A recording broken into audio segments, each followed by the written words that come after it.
better nerd out, better put specs on, better break necks on. I cut handsome checks for my expansion sets. They call me. What's going on, comic fam? It's your boy, the Bearded Comic Bro, and I am joined again by my brother, Bouff.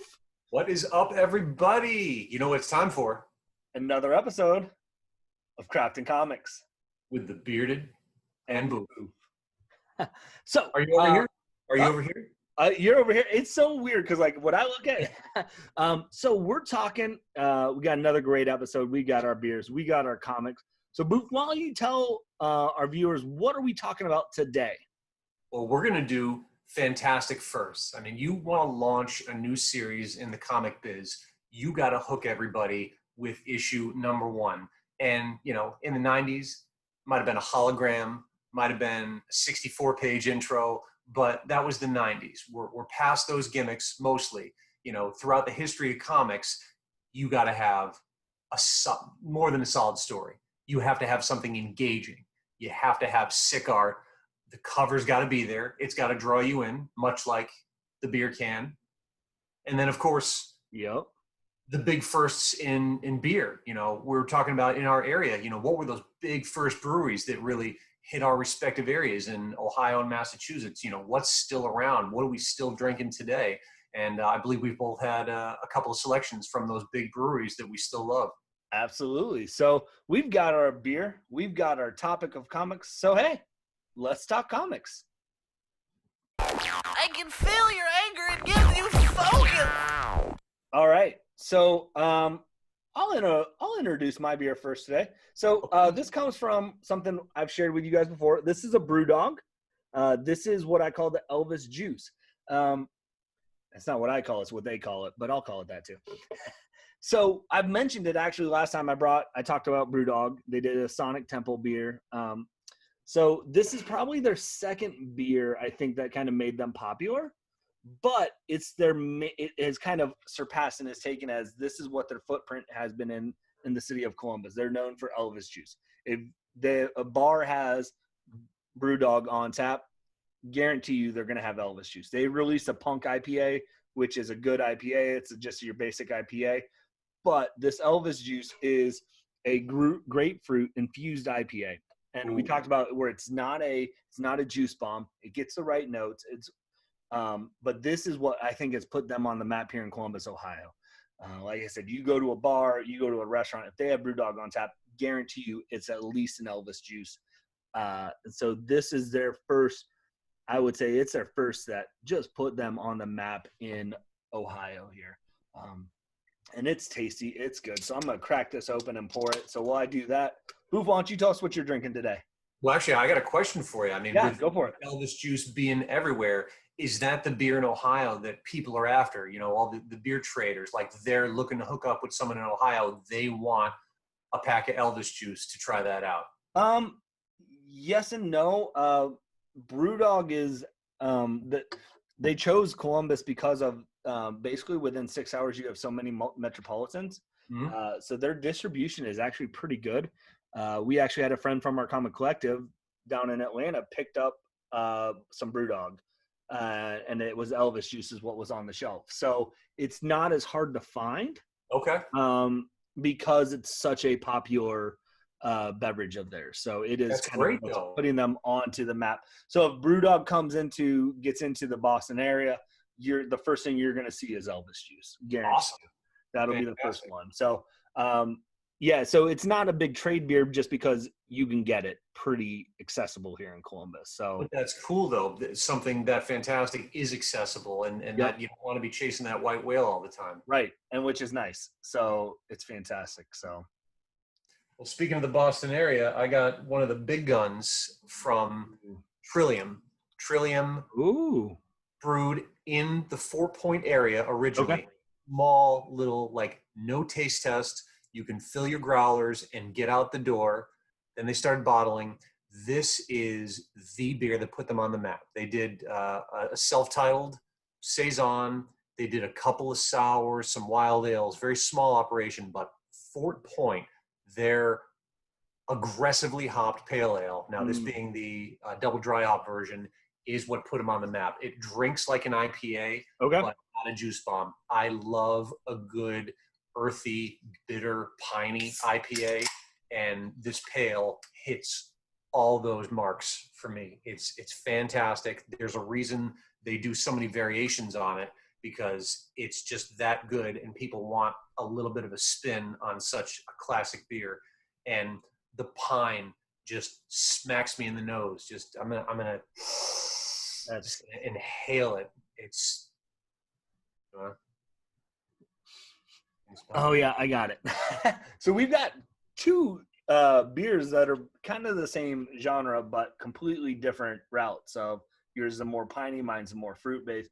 But I think I like both those styles because they get you the flavor that what you need, and I think it's fantastic. So, and because of the popularity of these, drawing the crowds, drawing the income, then our favorite breweries can start doing more of what we like. exactly. And they can, and they expand, and they do so much, and it's great. So we've got our beer, we've got our craft, and you said in the intro, we're talking comics. We're talking comics that they catch you right off the bat, because we are inundated with this culture now where there are so many comics to choose from. You're watching videos, what to read, what to pick up. You got to know. And so, honestly, I think most issues for me have 1-2 chances. If I'm not hooked by issue 2, it's kind of like, which is tough. And so it's tough. So we're talking, what are some of those first issues that catch it and get you excited about more issues? So we've got some new. We've got some older, not super old. So we got a good mix, I think. Absolutely. One were you pretty much unanimous on. I brought it to your attention that I devoured this at like 2:30 a.m. on a weeknight because I couldn't sleep.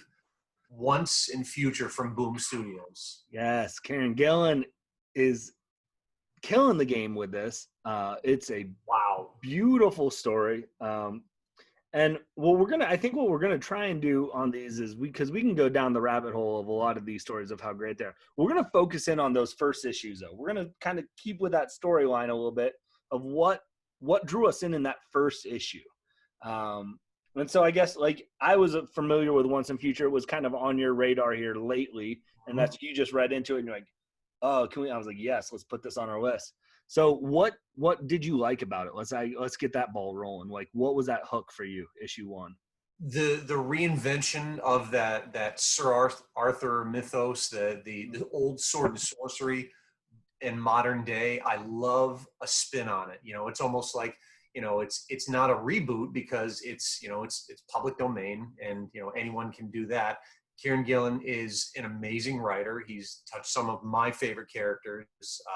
Huge run on Thor back in the day, maybe 10 years ago, but still Back in the day. awesome what he does.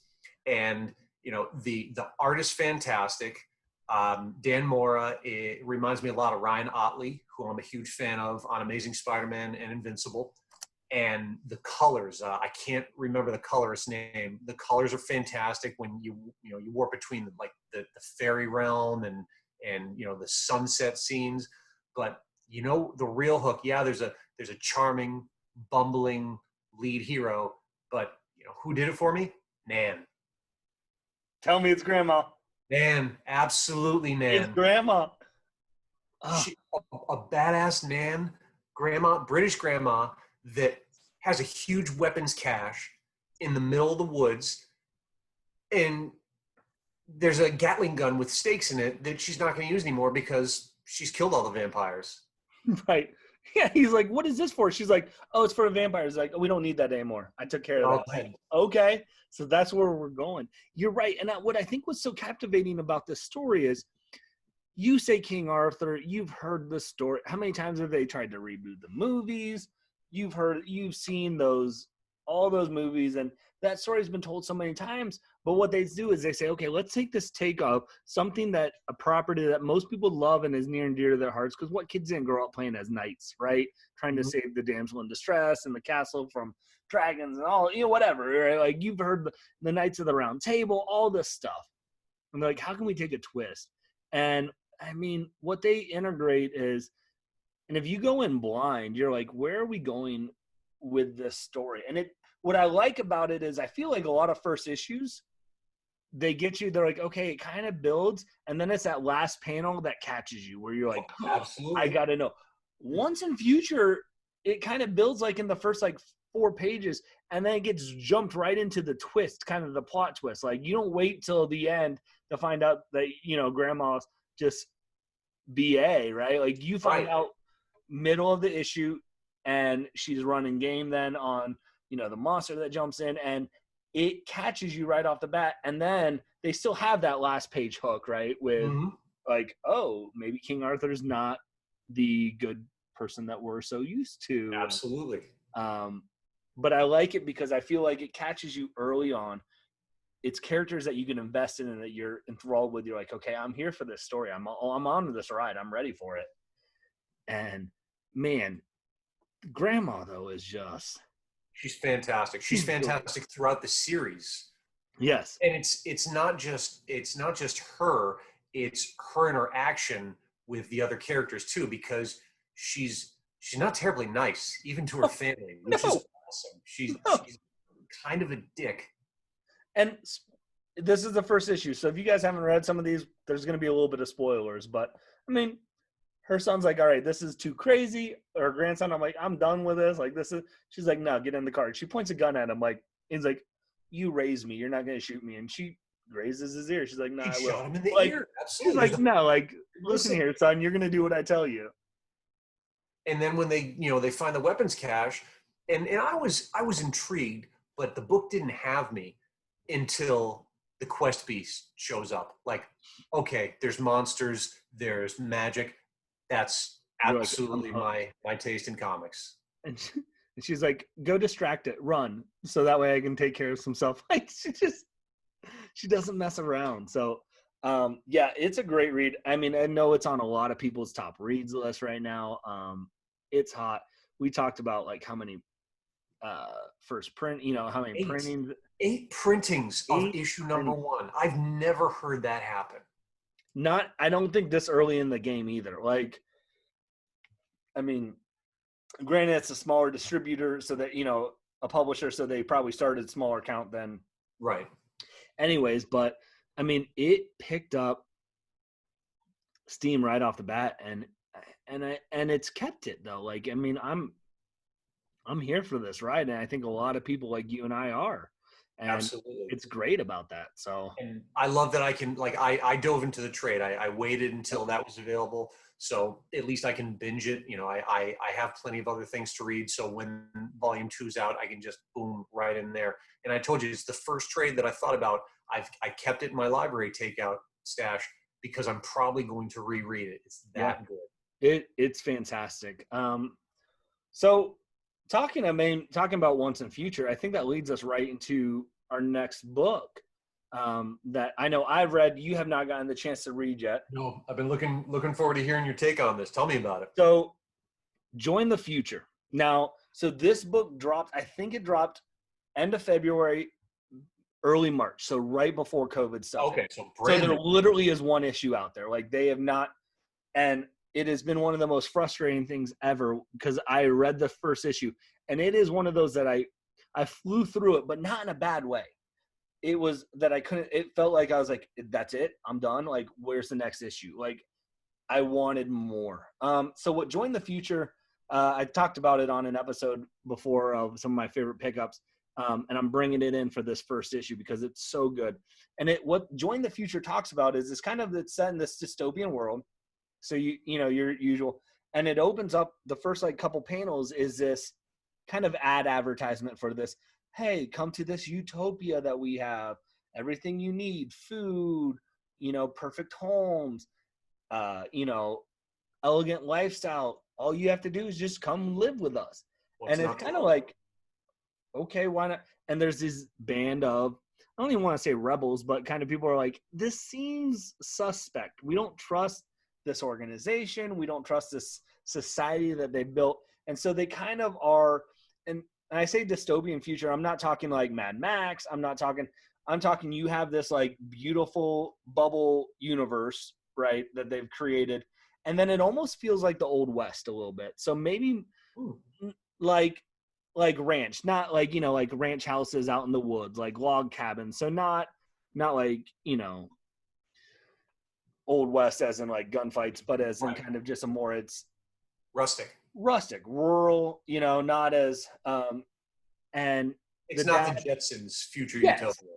right. And so you have these distinctive people who are like, we kind of have made our own little, you know, OK Corral kind of town where we're just, you know, this is our pocket of people. We don't have technology.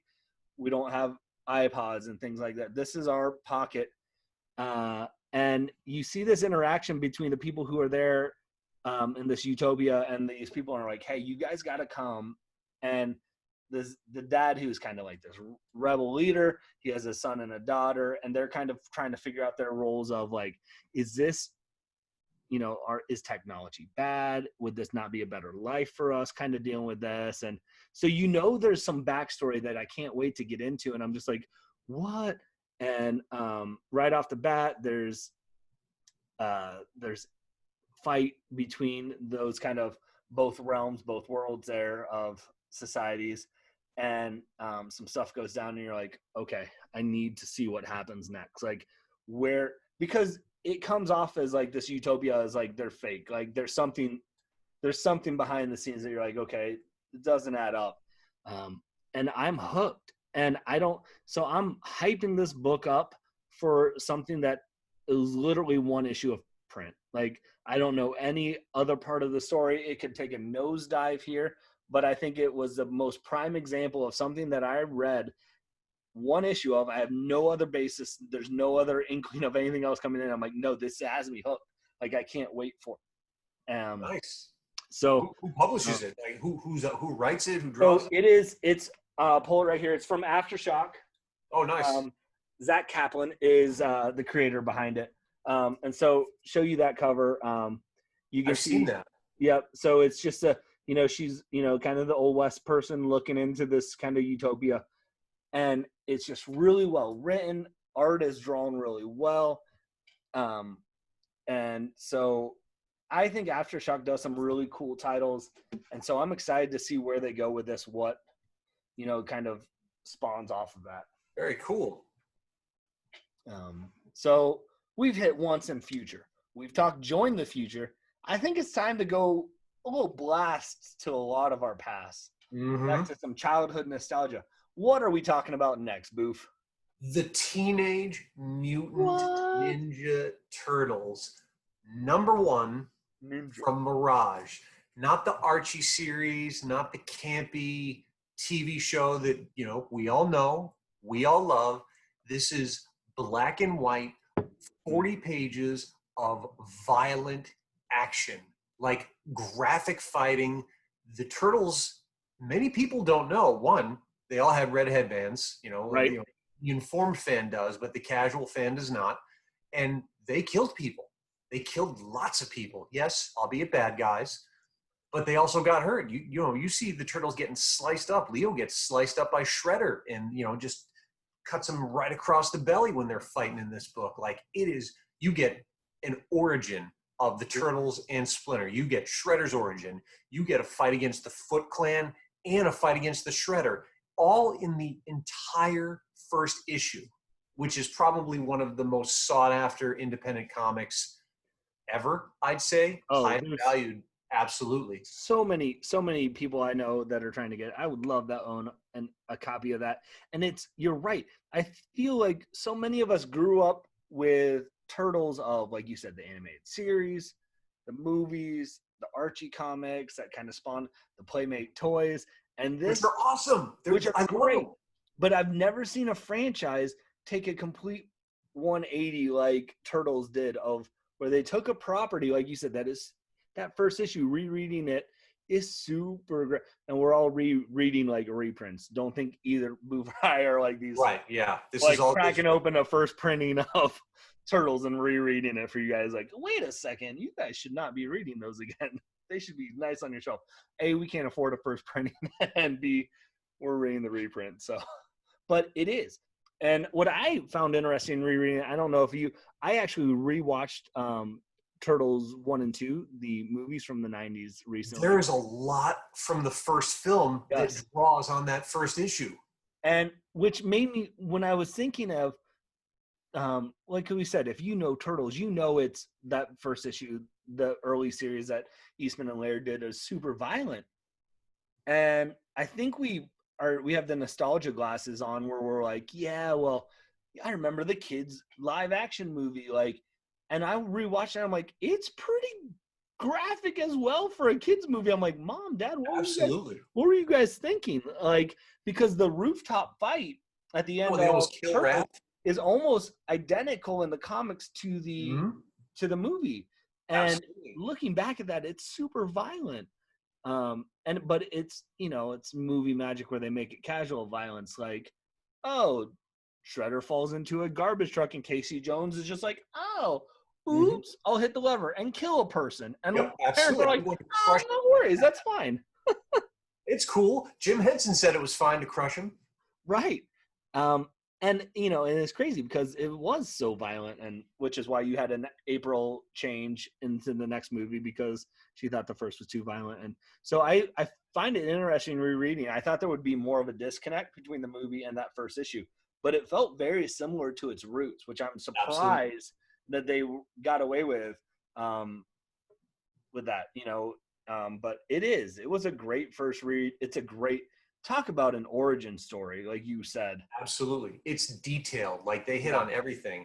And you know what else I love? I love the appearance of the Turtles. It's, you know, that was their original appearance. Like so many characters, they evolve over time, but that's the Turtle look that I like. NECA made some really awesome, like, early Turtles replica action figures that I've had my eye on for years, that they're just fantastic. And apparently there's some pretty cheap imitations floating around, which I might have to settle for, but I like those. I don't like the ovular head, you know, kind of cartoon ones. Like, those original, like, badass beak-like Turtles are what I lean towards. I mean, I lean towards the Playmates because that's what I grew up with. Oh, absolutely. Me too. But after I discovered that, it's just, they're different Turtles. Yeah, and those live action replica Turtles that they're doing, like, I'm not talking like when they released the movie and they had like the skin spots on them, like lined up with them. I'm talking like the re-release that they did of some of these. I think it's NECA and stuff. They're beautiful. Oh yeah, they're like this big, and they're a thing of beauty. So, and I mean, we'll talk about a couple other series here that the first issue. I mean, that is Once and Future, Join the Future. We don't know what they're so fresh. We don't know if they're gonna spawn these worlds, but I mean, talk about Turtles is a first issue that launched a franchise for generations. Like, you can't go somewhere without someone knowing. I have friends with young kids, you know, 10, 11 years old, that they watch the Nickelodeon show. Heck, I started watching it with my daughters. Right. I had to stop because they were saying some of the language in the show, which I realize is not really ideal for pre-K. So we took a break from that, but we'll join right up again soon. We'll get there. So, yeah, I mean, so great. So we've talked Once and Future. We've talked Join the Future. We've talked Turtles. Now, this next one is one that I'm excited about because I feel like this is a character that gets overlooked a lot, gets kind of pooped on a little bit. And that's what I love about this issue. And we're talking Aquaman, New 52, issue 1 by Jeff Johns. And Rice. That art, oh man, like that's what hooked me in. That cover, you know, I think we've talked about it. I'm a huge fan of the Peter David run from the 90s. Yep. And that's the whole reason that I grabbed this issue, because I was looking for another Aquaman like that. And after what Jeff Johns did previously on The Flash and Green Lantern, I had to jump into this, and man, I was not disappointed. Well, and I think perfectly. What did this issue do for Aquaman? It took him from being a footnote. It took him from being the butt of the joke, I think, of the Justice League, which is crazy to me, because even if you read, and I've been picking up some Silver Age Aquaman, like, it wasn't like that in the book. I think everyone's interpretations, though, of Aquaman were from that 1960s animated series, Super Friends. Yep. Super Friends, where Absolutely. Aquaman's just riding on like jet Seahorse. skiing on water skiing on dolphins and Mm-hmm. seahorses, like, and you're like, okay, this guy's he talks to fish, he's a joke. And Aquaman is probably one of the most overlooked characters because of that, and he comes off as a joke. And what I think was so brilliant, what Jeff Johns does here, is he sets the stage of, he takes the history of Aquaman, of people's interpretations of Aquaman, and he says, okay, I get it. And you see that right off the bat, like Aquaman comes in and saves on land. He saves some stuff going down, and the police are like, what are you doing here? There's no... Yeah, the middle of the city. They're like, are you okay? Do you need a glass of water? Like, can you breathe? And Aquaman's just like, y'all stop clowning. Like, what do you... Mm-hmm. And then he goes into a seafood restaurant diner that was special to him because of his dad. Yep. And people are all freaking out. They're like, oh my goodness, this guy who's best buddies with all these fish and talks to fish is at a seafood restaurant. Like, this is weird. And then he orders the fish and chips, and people have a conniption. They're like, what? And it talks, and even, I think even in the panel, it talks about Saturday Night Live. It even mentioned Saturday Night Live. It talks about how, and so what Jeff Johns is saying, okay, I hear what everyone has said about Aquaman in the past. This is not what you're going to get. So he addresses it all in the first issue. He lays the foundation to say, no, you're going to get the Aquaman that has been there in the past. You just aren't aware of it because you have your blinders on of what pop culture society has said. And he goes, and I'm going to make a pretty hardcore Aquaman out of that. And I love it. And then after he finishes chatting with the police and getting his fish and chips, he just jumps out of sight, like almost as if he's flying. People are like, what? Yeah. I mean, his powers, what he almost has, as strong as Superman. People don't know that. And he addresses, he's like, I don't talk to the fish. He's like, they're too dumb. Basically, they're too dumb. He goes, I just have the powers that I can manipulate them to do my will. Like, which is like, that sounds a lot cooler. Mm-hmm. And hey, I can talk to a jellyfish. And it opens up such a fantastic story arc. I stopped reading kind of like almost right after Johns gave up. I think Ivan Rice jumped off. Paul Pelletier jumped on the art, which was really solid. But I think after like the King, the long dead King, like around issue 25, 26, I stopped reading. But that was a heck of a run, and I really enjoyed all the way up to there. And that first issue too is where you get the first appearance of the Trench. Oh, that's right. I forgot, because the second issue they get the cover, and yes, they get the big the cover. But you actually, I want to say almost like the first panel or two, like the first page or second page, the Trench is right off there. Like, and so again, there's talks that there's going to be a Trench movie, and you saw the Trench in the Aquaman, and I think it just was a really cool adaptation that Jeff Johns is like, I'm going to give you a proper introduction to what, if you, like I said, if you read past Aquaman comics, you knew what Aquaman could do. You knew that he was a dope superhero. Like, there's a reason he was a part of the Justice League. Mm-hmm. But if you're only familiar with Super Friends or Robot Chicken's interpretations of Aquaman, you're like, this guy's a clown. And I think what was really cool to see Jeff Johns just say, no, hey, this is a real character that has some depth that should be taken more seriously. And I was grateful to see that. So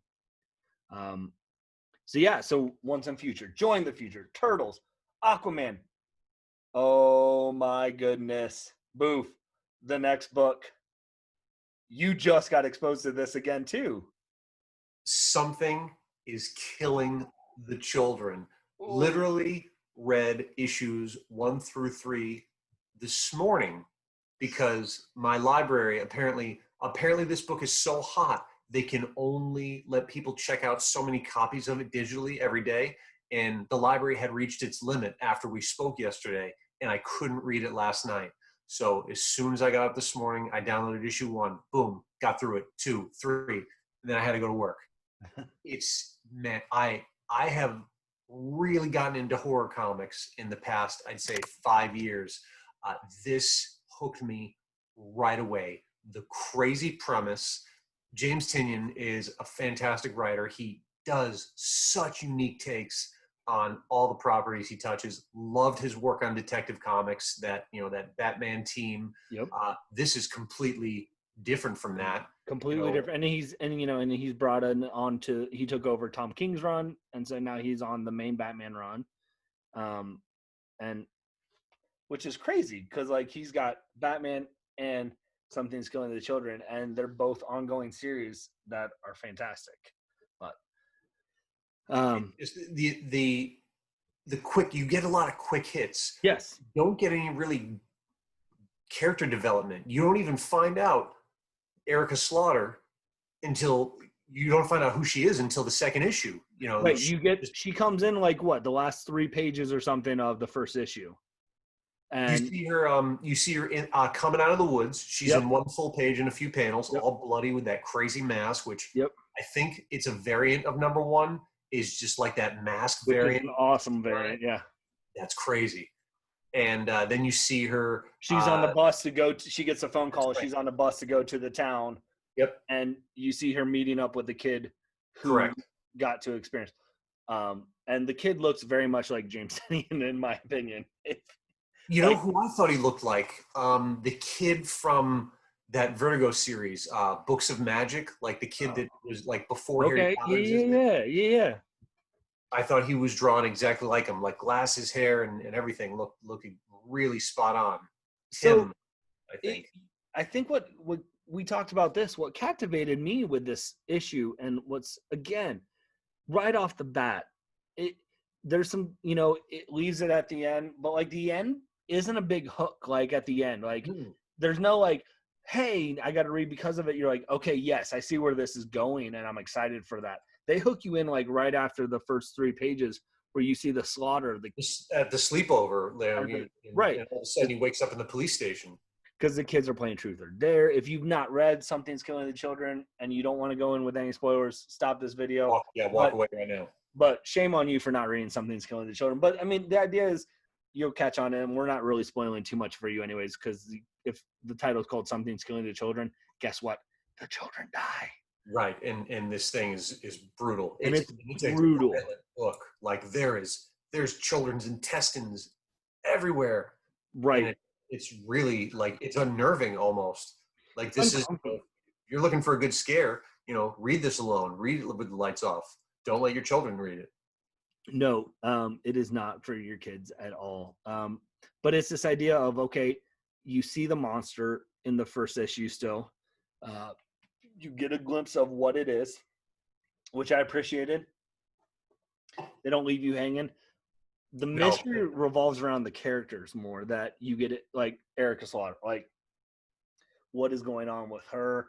Because you see her in this issue coming out of the woods, like she just took care of a monster from a different town, and she's on the phone with something, like what's going on? Can we pause it for a minute? Yeah. What kind of phone is she on? Flip phone. Flip phone. That's right. I asked the bearded bro, what's the time period that this is set in? Is this set in like 98 or 2002? Maybe maybe the monsters can track smartphones. Either way, Erica Slaughter, a badass enough. Yeah, I was telling you, I don't remember. I've read deeper into the series than the 3 issues, and I don't remember because I reread issue 1 as I knew we were talking about, but I hadn't had a chance to. I don't think they've had a new issue. I've read a new issue in 3 months because of everything going on with quarantine and stuff. So, what's cool though is I think as we were talking, this started out as, I think the plan originally was a 5-issue series, a mini. And I'm a really big fan of minis. Like, I think get in, get to tell the story and be done. And which is really cool. But they kind of said, hey, we've created a world that there's so much more to unpack here. And so it got shifted to an ongoing series. So I'm excited to see where they keep going with this. So absolutely speaks to the quality of the creative team too. And I think what was really cool, and I think this will tie in right into our next book. You talked about the kid who's crawling with the intestines, and it really reminded me, that scene of the kid reminded me of the scene of issue 1 of one of the biggest booms in comic history, which has got a lot of people back in the comic books. We're talking Walking Dead. Absolutely. And there's a scene where a girl who is with her bicycle who's kind of half, and I got that same image right like that. Yeah. And so we moving from Something's Killing the Children to now Walking Dead, which if you have lived under a rock, you don't know what Walking Dead is. But why did you put Walking Dead on the list for you? I remember hearing about it long before the TV show was even an idea. I heard these people talking about it, and I'm like, okay. And I saw it on the shelf at the comic store, but it was already in issue, I don't know, like 30 or 40 something, which back then thinking, man, if I picked up a couple of those, like even those 30s and 40s can fetch several dollars now. Mm-hmm. But I was perusing eBay, as I often do when I want to get into a series and buy a big chunk of it. I got the first 4 trades. I devoured them. Like I rocketed through those trades, and then I just continued buying the trades until I reached the end of the series. It did not stop. It was, I'm a sucker for an apocalyptic world, but this especially, you see Rick Grimes and Shane and they're cops, and there's the shootout, and he gets wounded, and all of a sudden he wakes up, and then, just how it plays out in the show. Hospital's vacant.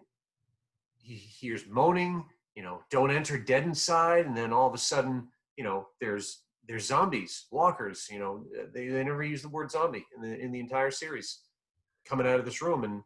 And Tony Moore's art is just fantastic. It's a shame whatever happened between him and Kirkman, because his art would have really, I think, elevated the series. Not that Charlie Allard's was bad. It's just different. Yeah, and I think, and what I'm glad about what Walking Dead did for me was it made me appreciate a comic without color. Okay, I can see that.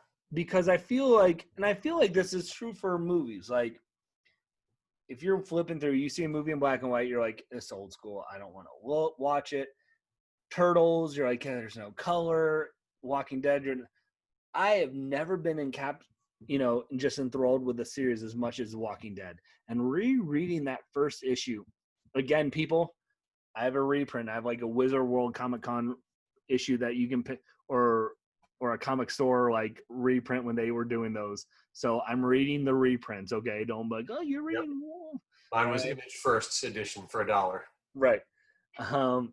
So, but what it does is it brings you into the world, and I think not having color actually helps the story a little bit in the comic for me, because it allows me to focus in on the drawing of what's going on and to really focus in on the storyline. And for me to be hooked in with that first issue, like you said, he wakes up at the hospital, and then he's out, and he's like, what is going on? Then gets bashed over the head with a shovel by the kid, because he's like, Dad, we got one. And they go to the police station, and you're just like, okay, this is cool. But I think what really hooked me in at the end was, as he left the hospital, what I talked about at the beginning, the scene where you see the girl with the bicycle, who she's like half, eaten alive, and she's laying there. It reminded me of the kid from Something's Killing the Children. He leaves her. He takes her bicycle, goes, and and then at the end of the story, that first issue, it ends with him going back and putting a bullet in her head. And what it showed me was, okay, there's going to be depth to these characters here. Absolutely. Like in that first issue, that first 26 pages, you see that there's going to be this struggle with Rick Grimes' inner turmoil of, what do I do? These are people who were people. They're not. And you could see that he had that sense of like, man, she's just there. I've got to put her out of her misery kind of thing. And I thought it was a really cool catch for me, because it wasn't like this wasn't the end of the story where it was like a hook of like, you see like his kid is a zombie and he got like, or something like that. It was just like, I think it shows you like, okay, hey, here's a character who's going to have heart and struggle, and it's going to be more in depth than just like, oh, let's kill him and run over. So Especially because they establish immediately that people are unaware of zombies. There's no such thing as zombie films in this movie. The dead Right. don't rise, things like that. That's why it's so foreign, and he's so taken aback by what's happened. He has no idea how to cope with what's going on. He just knows how, right now, he knows how to be a cop, and he's going to look for his family. Yeah. And great series. And I know the comic just wrapped up last year or early this year. I forget what it ended, but which was a shock to everyone because I think Out of nowhere. I think they're going to ride that gravy train for a while, people thought. And then it just was like, boom. And it was like at a weird number, like 197, like 3 away from like issue 200. And they're like, nah, like this is, so props to them for being able to do what they do. So last book on our list, you brought this to the table. For all you guys sitting there going like, hey, you've talked indie books, you've talked DC books, don't think we forgot about you, Marvel fans. Bouff came through last minute. What did you bring up for our last book of fantastic number ones? Ultimate Spider-Man #1. Now, I'm a huge Spider-Man fan. Spider-Man is my favorite comic character of all time. Peter Parker's relatable. I was a nerd when I was a kid. He is too.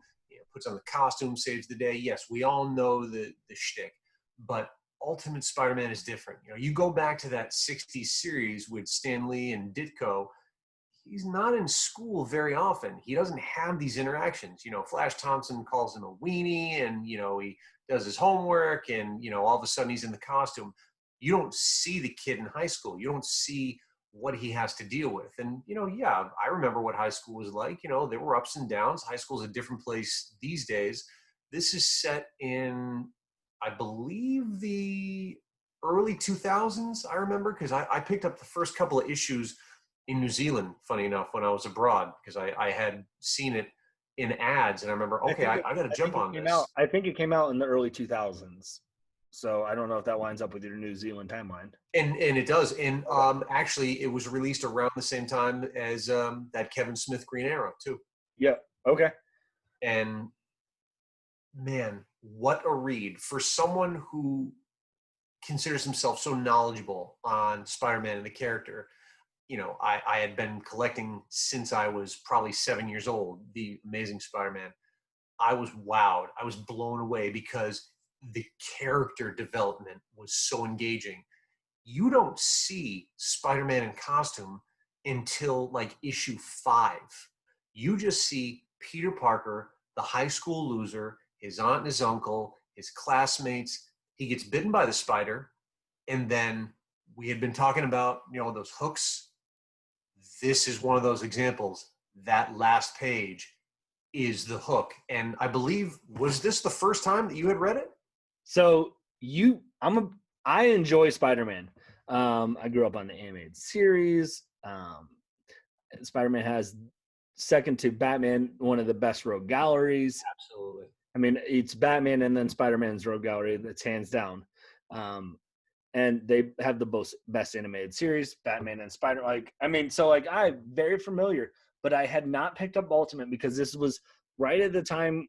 For me, would have been probably about high school where I was kind of phasing out of comics for a little bit just because there was so much other stuff going on. And so I had not read Ultimate Spider-Man. You put it on the list. I said, all right, I got to read this. And I will tell you what, it was so fun going into this because I had no idea what the story was going to be about. And when it started, I kind of was annoyed at you because I was like, really, Bouff, you got me reading another stinking origin story of Spider-Man. I've seen all 18,000 origin stories on the film. I've read the comics, and I'm like, are you kidding me? Okay, he's going to get bit. But that spider is huge, by the way. That spider is like as big as his hand. It is. And reading it, I about halfway through, I go, okay. And it was a realization for me, again, if you haven't read it, it came out in 2000. Right. Read it. We're spoiling it. So if you don't want to spoilers, go. But when there's that interaction with Osborn, and I always had, and my last name's Osborn, so I've always had that correlation with Oscorp, and I feel like connected, kindred spirits, but when there was that interaction where it almost is like, and again, I have only read issue 1, so don't spoil anything else because I'm going to read more. But for me, I'm reading, I'm like, okay, it seems to me in this origin story that Norman Osborn's going to know, because he's already he kind of was like, oh, Peter got bit by a spider in our facility. Cool. Let's keep him alive because I want to watch him. And then he sends someone to kill him because of they're like, and Peter does Spider-Man things and flips over the car and sees a gun. And so, like, for me, I'm like, okay, so we're going to get a story where Norman Osborn knows or has an idea who Peter Parker is, and possibly then who Spider-Man. I don't know. I'm excited because I'm like, it almost seems like an Elseworld story. Because I don't know if, because it can't be in continuation because it's a different origin story. Right. But it seems like one of those Elseworld stories. And as we've talked about those before, I'm here for those all the time. So absolutely, me too. The art was great. Yeah. And that last panel where he's hanging on the ceiling as Peter wakes up, and all of a sudden he realizes he's got the powers, and he's got that big smile on his face. And, and I know Uncle Ben's going to get it here real soon, so I got to keep reading, find out what their iteration is. And, and this is hip, modern Uncle Ben. Uncle Ben has a ponytail. He is a hip dude. This is an early 2000s Spider-Man. This is not 1963 Spider-Man. And you don't get any webs. You don't get any super strength. There's no secret identity. He's not even Spider-Man yet, and it's still an amazing first issue because of the characters. And the character development was so well done, and also I think what's just as so great is it's just a fresh take. I think when someone can come into a story, and this was, correct me if I'm wrong, this is Bendis and Bagley, right? Right, absolutely. Which is a great creative team. So when I saw them on the list, I was like, okay, yeah, I'm going to be here for this series. But when you can take a character and do a fresh take without it seeming hokey, or recycled, right? Like when a creator can, it's the same thing. I think Batman and Spider-Man are parallels into the comic community because they're completely different characters, but they're both like how many Batman origin stories have you seen retold? How many Spider-Mans have you seen retold? How many spin-offs and characters? You've got the Batman Who Laughs. You've got 18 different Robins. You've got Spider-Man 2099. Or like you've got all these, you've got Miles Morales. You've got Spider-Verse. So they are taking what they're doing. But it was like, hey, we're going to go back to the roots of Peter Parker and Spider-Man, but tell an interesting story different from what you are, but not different enough that you're going to be like, that's not my Spider-Man. I think that's what was the beauty of the story for me. I think it's very easy to take a story and go, I'm going to flip it on its, head. And I think Bendis does a really good job of saying, okay, I'm going to keep what you love about Spider-Man, but I'm going to tell it in a fresh way. And I thought it was great. So because he's still a kid too. That's the fascinating part. He's a kid who can, lift a dump truck over his head now, and that's where the fun comes in with exploring that, and it gets better once obviously he knows he can do some stuff now. Bendis has a lot of fun with it. It's action packed, but it's also funny because he weaves in the high school drama, a la Spider-Man Homecoming, like a John Hughes film. It's cool like that.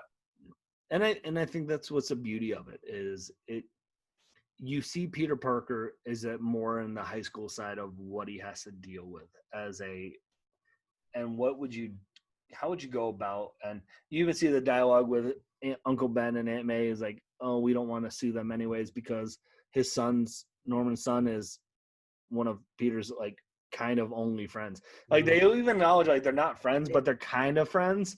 Right. So, well, he's their only one. He's the only one that's kind of nice to him. So we can't sue them because we don't want to take that some close inkling away, which is like, talk about that. Like for a kid going through high school and stuff like that's like a real thing parents probably have to deal with now. Yes. And I think I think it's a really good take of like, okay, you have people who understand what possibly kids are going through in the midst of, because it's not always easy. And I think it was just really well done. So I'm excited it's on my list now to read more on. So Awesome. Well, you got like 150 issues to get through. great. So yeah, it's going to be farther down on my list then. So And Bagley drew all of them. woo, I'm excited. I'm here for it. So Awesome. that was our list, gang. We talked Once in Future. Karen Gillan, check it out if you haven't. We talked Join the Future. Teenage Mutant Ninja Turtles, Aquaman, Something's Killing the Children, Walking Dead, and then of course Ultimate Spider-Man. That's a solid list. That's an engaging list of first issues. And I mean, there are so many first issues I think that we could have pulled from. There's a lot of great first issues that miniseries that spawned. We talked about throwing in Batman New 52 in there with the Court of Owls. I almost suggested Deceased because I was really, really impressed with that series. I thought it was going to be another Marvel Zombies, and it was not. It hooked right away. There's Stealth was on my list to maybe check out, which is another one of those like Join the Future, which is just one issue in, and I'm really hooked into it. So there's a lot. So as you guys are watching this video, let us know what you think about some of the series we talked about. But what are some of in the comments, leave them below. What are some of your favorite first issues? And try to look at it from that first issue. I know it's hard to do sometimes because we have all this content. And don't look ahead. Don't look at the bigger arc. Like what's gonna hook us with issue number 1. And let us know in the comments what you guys think. Because we, as much as we do these shows because we love reading comics. And so, as you guys comment, I think we've done some where some of you guys have commented like, hey, your Crushable series, have you guys read this? And we we're putting this on our list now. So as much as we're doing this to inform and talk about our love for comics, we also are we want you guys to share with what are some of your guys' picks. So make sure you guys click that click the subscribe, get all the notifications of when stuff drops, but mostly, man, comment on this video. Let us know what you think. Find us on Instagram, Bearded Comic Bro, and I am Bouff. Okay, easy breezy. Let us know. Comment on our posts. Talk to us about comics. What did we miss? What are some that you're like, how did this not make your list? We'd love to talk with you guys. If you guys got some suggestions or things that you want us to talk about on the next episode of Craft and Comics, let us know as well. We're here as always. So if you have some suggestions what you'd like us to drink, please send us those things to drink. Because we're always looking for that as well. So I'm absolutely in. Well, with that, gang, we are getting close to 45 minutes to an hour. Who knows? I don't know. We're talking. It has no relevance anymore. It's comics. Who cares, right? If you're with us this long, cheers to you. So hopefully you guys can find some time to curl up, grab a book this weekend, and nerd out. Peace.